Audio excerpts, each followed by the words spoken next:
Bakari, Lena, the investigation still underway here at the scene. Firefighters and police, they have cleared, and now it's up to the investigators with the Ministry of Labor to determine not only what happened, how it happened, and did something go wrong. Clearly it did. It caused these two workers to become trapped up to their waists in this trench. Here's the hole behind me. I mean, a heavy piece of machinery still at the scene in the exact spot it was once, this situation happened. The hole, I'm told by Toronto fire officials, about 10 feet deep.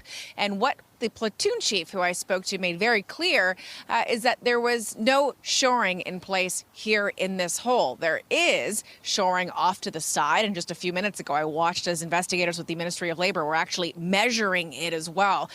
From what we know, this was a situation that started. It was around 11:40 this morning. It took about an hour to free the first of the two workers. He's a man in his 20s, approximately 25 is what I'm told.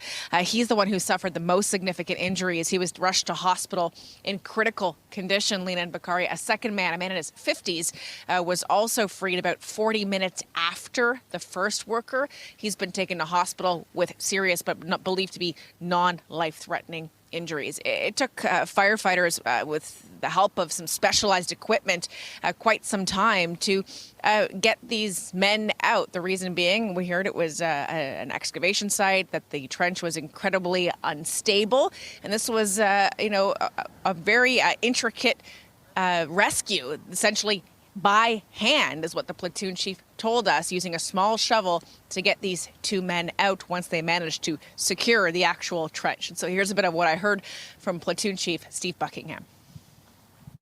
So it is a very difficult rescue because it's very confined in the amount of space, and then when you're putting the shoring and that in, you're making less and less space. Necessary in order to be able to put personnel in there to work safely. We don't want a secondary collapse. In the city of Toronto, there is probably nowhere you'll find that the land hasn't been disturbed at one time or another. So it is very unstable. These types of excavations are. So we wanted to make sure that we made it safe. We were able to access, and then when you're digging it out, you're digging it out by hand.